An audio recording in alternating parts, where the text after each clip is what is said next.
Thanks so much for tuning in. Today I am going to be talking about a topic that, quite frankly, and for lack of a better term, might piss you off. When I first learned about this topic, the more and more I learned, the more annoyed and irked I became. Also, at the same time, I was filled with so much inspiration and hope by this story. What I learned, it really inspired me. I thought this would be the perfect video essay, so I thought maybe I would make one on this topic and on this piece of history. Also, I wanted to talk about this because I've always just loved the resilience of just the New York and New Yorker spirit. I discovered this topic because I was on TikTok. I'll try to find the exact photo and put it right here if I can, but I saw this video and this footage.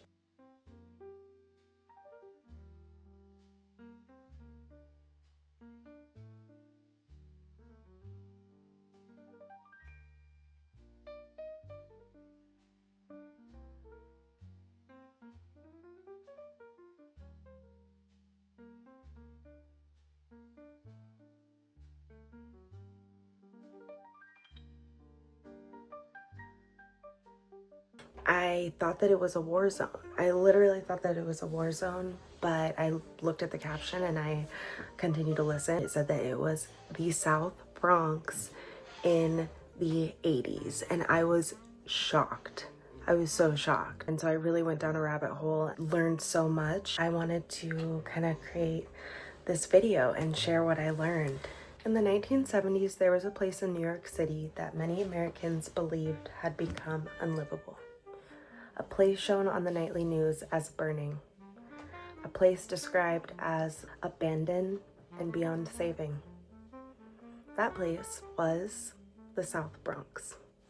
But what most people never learned is that this was not a natural collapse. It wasn't random. It wasn't inevitable.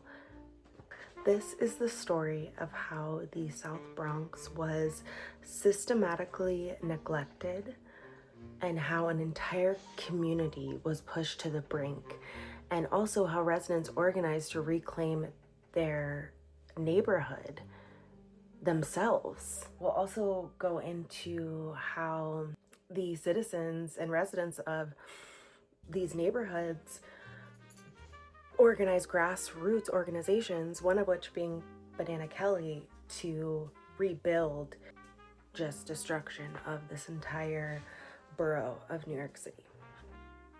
You can buy a large occupied apartment house in the Bronx for less than $1,000.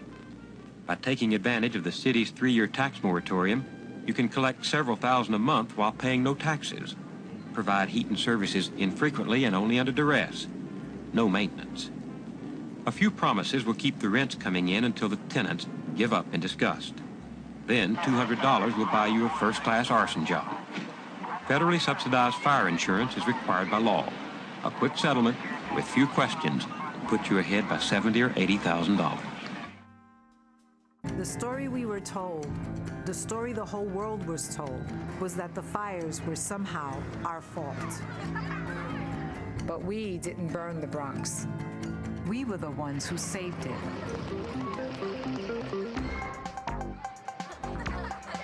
Before the fires, before the headlines, the South Bronx was a densely populated working class neighborhood. The Bronx was home of many, many different people and cultures: Jewish, Irish, Italian, African American, Puerto Rican. In those days, New York City was segregated, but not the South Bronx. There was this brief time when these neighborhoods were some of the most integrated places in the whole country. We have everything here. We have Irish and a lot of Italian and Jewish people lived there. It was a very tight community. Our African American neighbors had come from the Jim Crow South, looking for a better life, just like us.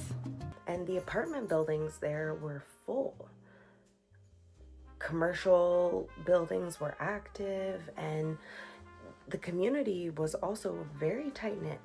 After World War II, that's kind of when New York City as a whole began to change rapidly. That's when we kind of see in history how federal housing policies encouraged what was called suburbanization. And in this process, highways were built directly through existing neighborhoods, and basically middle-class families were incentivized to move and leave urban areas in the city. This did hit the South Bronx and other boroughs, many other boroughs, and made an impact. And this kind of began this process where, as the more wealthy residents moved out of these areas, that's when landlords stopped maintaining buildings. In turn, the city reduced services to the areas also. Banks moved out of the area. Banks began to what's called redline entire neighborhoods and refuse loans for investment in that area also. So it had an economic ripple effect through this borough and all of New York City. That is also why it's so important, because it really just affects the whole economic ecosystem. Really, what was happening was that the conditions for collapse were being created quietly, policy by policy, incrementally. By the early 1970s, New York City was in a severe fiscal crisis. In response, the city closed fire companies. Yeah, closed fire companies. That's kind of what I meant when I was saying that researching this was so frustrating, because to me, if you own a building, whether people live in it, whether it's commercial, you have a moral and legal obligation to maintain the infrastructure of that building at the very least. It's just crazy to me that that was acceptable by the city. Allow for these landlords to do this, because that's what's so frustrating, is like that's what people are paying for. That's what the person is paying for that lives there or that has a service there as a business. They're paying for a habitable place, like, otherwise, why wouldn't you just be outside? Like, it's just insane to me that the city allowed this, that there were people out there that did this. Anyway, I digress, and we continue. By the early 1970s, New York City was in a severe fiscal crisis. In response, the city closed fire companies. And this was disproportionately in low-income Black and brown neighborhoods. In the South Bronx, this coupled by what I just mentioned was catastrophic. At the same time, these same landlords that I was just talking about realized something, and this was that abandoning or burning buildings could be more profitable than maintaining them. Like, really?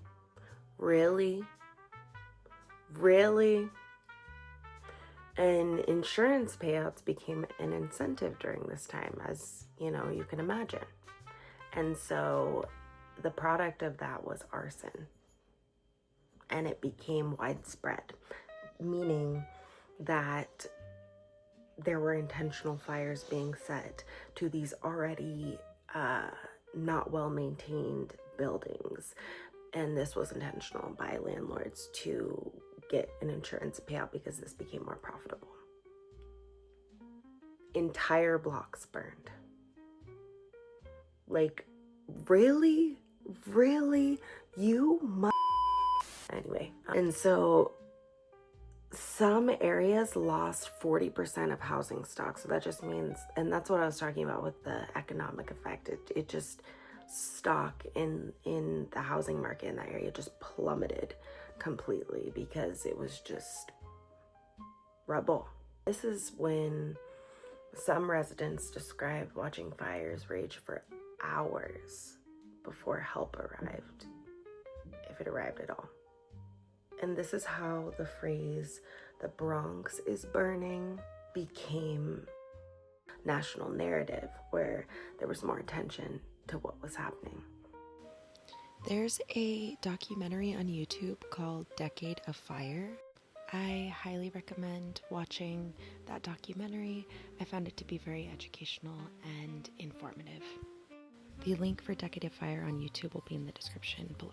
Also, I wanted to take a moment in this video to put some comments in that I found underneath these documentaries that are available on YouTube. These are basically comments from people that lived there during the time and what it was like. And I really found that to be very interesting.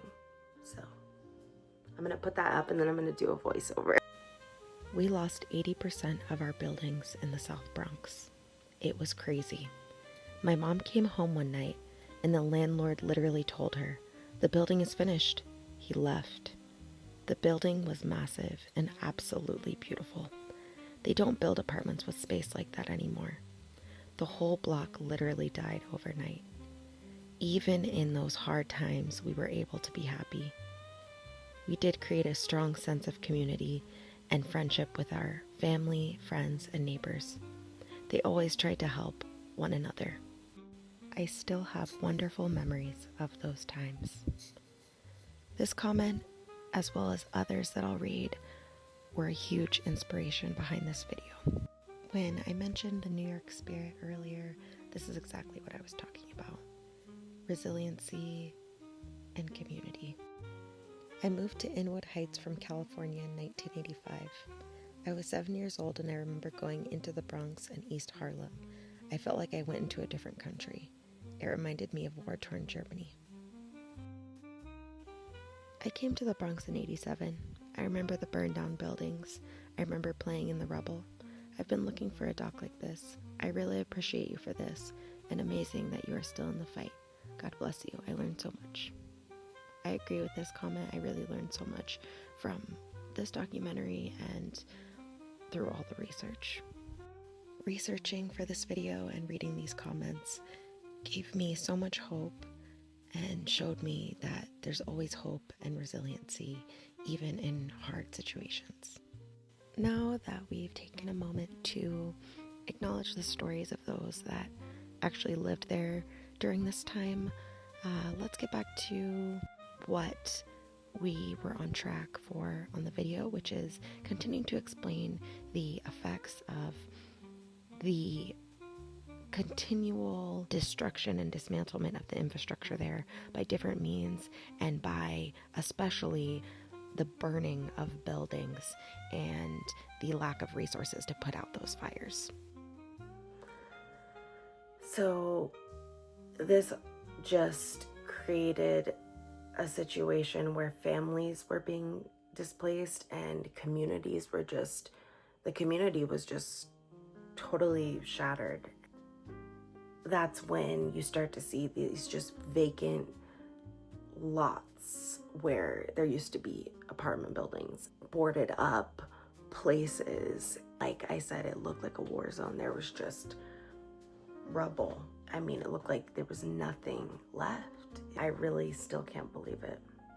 Into the mid 70s, going into the 80s, despite it looking like a war zone in the South Bronx, life there and community did not disappear by any means, which I found to just be so much hope and so much inspiration that life can continue and there's still community despite the circumstances. Children were still living there, going to school. The same things were like any neighborhood, neighbors were watched over each other and people found community where they could. This is when also there started to be the rise of people organizing block associations, tenant groups, these grassroots movements of resilience, of let's bring back the South Bronx, which I just find to be amazing. If no one else wants to fight, we'll fight. And I'm sure that I could get all the women in the Bronx to go out there and fight. There was no other option. This was their home. It was burned to the ground. The community realized that waiting for the city or the federal government was just no longer an option. The federal government, the city, was not doing anything. And so the community came together, realized that they would have to rebuild it themselves. Like, what? So what you're telling me is that the landlords and the city don't maintain the infrastructure of the buildings. Then they burn them to the ground to get insurance money. And then it's the residents' job to rebuild it from the ground up. But it is incredible to me that these citizens came together to rebuild. And so out of this necessity to rebuild, organizations were formed like the Mid-Bronx Desperados, Sebco, and Banana Kelly. I'm going to use Banana Kelly as the main example. What exactly was Banana Kelly? As I was researching, I learned that this organization, Banana Kelly, began as a group of residents on Kelly Street. Kelly Street in the Bronx curved like a banana, and so that kind of stuck with the name. Initially, this organization was very informal. It was neighbors kind of just clearing debris, boarding up abandoned buildings, reclaiming lots that were just filled with rubble. But the momentum grew and the work grew. I work for Banana Kelly Community Improvement Association. The last 3 years, Banana Kelly's idea or purpose in organizing has been to try and save our neighborhood. Save it in a way in which the people that live here will somehow be able to control their housing stock, some of the jobs in the neighborhood, be able to control the neighborhood they live in. Hey, when you work for your own and when you work for yourself, it's different than punching in the clock. I think that's what you're saying. Self-help. I think people realize where they're gonna go. You know, this is the city. This is New York, and it's in bad shape right now. But it's the greatest city in the world. They realize that they can make a change. It's just the idea, you know, that that people can take charge. So I think the idea is universal. I didn't want to move, and a lot of people there on the block didn't want to move. And we knew that if we had to move, we really wouldn't be any better than where we're at now. So we decided to let's stay.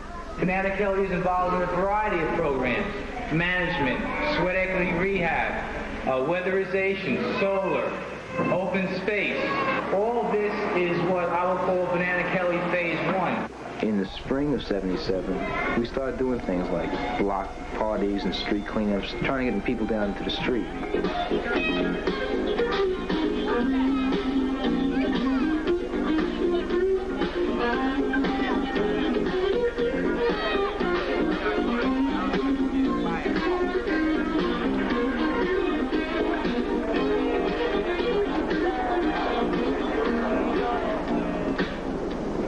Hard to tell people, especially people that are unemployed, come down, volunteer your time, and together we'll do something to make a better community.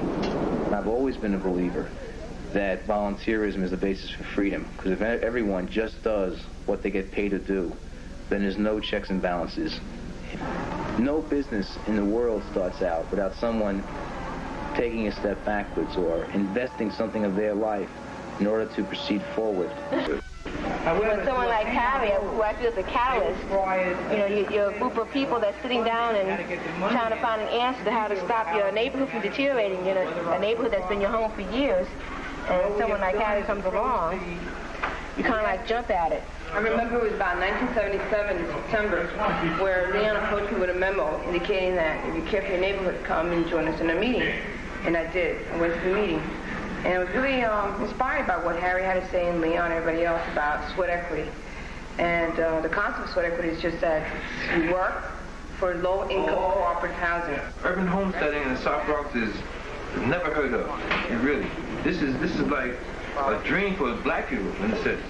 I thought about getting my own house, building it from ground level up, and this is even better. So the residents of the South Bronx and Banana Kelly, they began rehabilitating. I don't know if you have ever seen like HGTV. They go in, they demo the building. Think of that to the most like extreme degree, rebuilding something from the ground up. This organization, the residents, were rehabbing abandoned apartment buildings using what started to become known as sweat equity, which is insane to me that that is a thing. That like, hey, you can, we didn't take care of it, we burned it, but use your sweat equity to rebuild your home. Like, that is crazy to me. And these movements were just run and led by just volunteer labor. The people weren't getting paid to rebuild and clean up the neighborhood. It's crazy. Eventually, Banana Kelly became a nonprofit and became the Banana Kelly Community Improvement Association, and their mission expanded. It expanded to restoring housing, preventing housing displacement, advocating for tenants' rights. And by the 1980s, Banana Kelly had helped rehabilitate dozens of buildings and stabilize entire blocks. Can we just... Amazing. That's amazing. And what is really just so beautiful and incredible also is that at the same time that rebuilding of the neighborhood was happening physically, the culture was also being rebuilt. A culture was being created and built that became known as hip hop. The South Bronx is the birthplace of hip hop. It totally makes sense now. It just totally connects that the South Bronx is the birthplace of hip hop. After researching and seeing the resilience coming from like limited resources, amid could be seen as a rough place, there was so much rich culture of music, dance, art. These are the places, and a place where storytelling really flourishes and flourished. And so much art and culture just came from hardship. By the late 1980s and early 1990s, public perception began to shift. Investment slowly returned. Little by little, housing stock increased. And what do you know? The South Bronx was no longer written off and truly became such a symbol and story of resiliency. Banana Kelly and other similar organizations continue to operate today, advocating for longtime residents in kind of a changing borough. The story of the South Bronx in the 70s, 80s, 90s used to, during that time, I think sometimes be told as a cautionary tale, but it's also a story of agency. The residents of the South Bronx, this time frame, Banana Kelly, and so many other organizations remind us that when systems abandon people, communities do not disappear. Communities can continue to organize. People, not just communities, but individuals can continue to organize, rebuild, and endure. What can we all learn from the story of the South Bronx in the 1970s and 80s? To me, the story of the South Bronx during that time is a story of residents that prevailed in the face of odds. In a time like today, when housing is a concern for most people in some capacity, this story is a reminder that community and self-agency can thrive anywhere.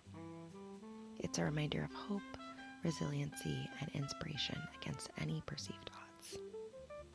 Thank you so much for watching.